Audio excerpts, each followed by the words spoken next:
محنت کشوں کی تنخواہوں اور پنشن میں اضافہ کیا جائے اور بنیادی حقوق کی پامالیاں بند کی جائیں۔ یہ مطالبہ تھا کراچی پریس کلب کے باہر یوم مئی کے حوالے سے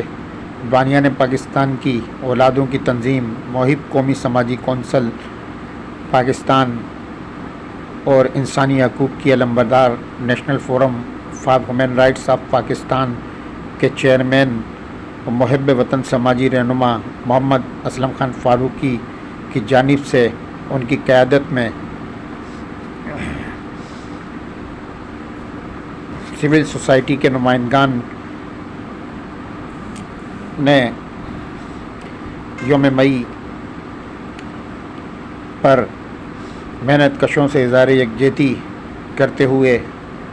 حکمرانوں سے کیا تھا، جبکہ شکاگو کے عظیم مزدور رہنماؤں کی یاد میں شمع روشن کی گئیں۔ اس موقع پر نسیم شاہ ایڈوکیٹ، یعقوب احمد شیخ، اسلم فکری، ارشد کرلال،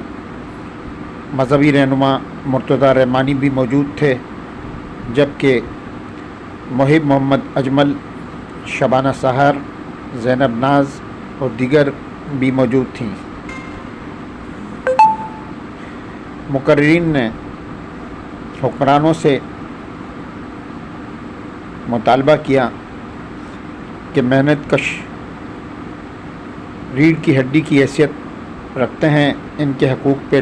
ڈاکہ ڈالنے والے کسی بھی رعایت کے مستحق نہیں ہیں، ان کالی بھیڑوں کے خلاف فوری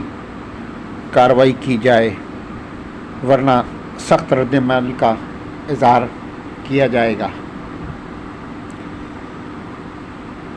انہوں نے کہا کہ محکمہ محنت کے ماتحت ادارے محنت کشوں کا استحصال کر رہے ہیں۔ سول سوسائٹی کے نمائندے جس میں شبانہ سحر صاحبہ، سید نسیم شاہ ایڈوکیٹ اور ہمارے محب قومی سماجی کونسل پاکستان کے ڈپٹی سیکریٹری محب محمد اجمل، جبکہ سیاسی اور مزدور رہنما یعقوب احمد شیخ صاحب اور ان کے ساتھ معروف مذہبی رہنما علامہ مرتضیٰ رحمانی صاحب یہاں ہمارے ساتھ ہیں۔ کراچی پریس کلب کے باہر ہم محنت کشوں سے اظہار یکجہتی کر رہے ہیں اور آپ کا مشکور ہو کہ انہوں نے ہمیں مدعو کیا، نیشنل فورم سے متوجہ کیا، دعوت کے حوالے سے، ہیومن رائٹس کے حوالے سے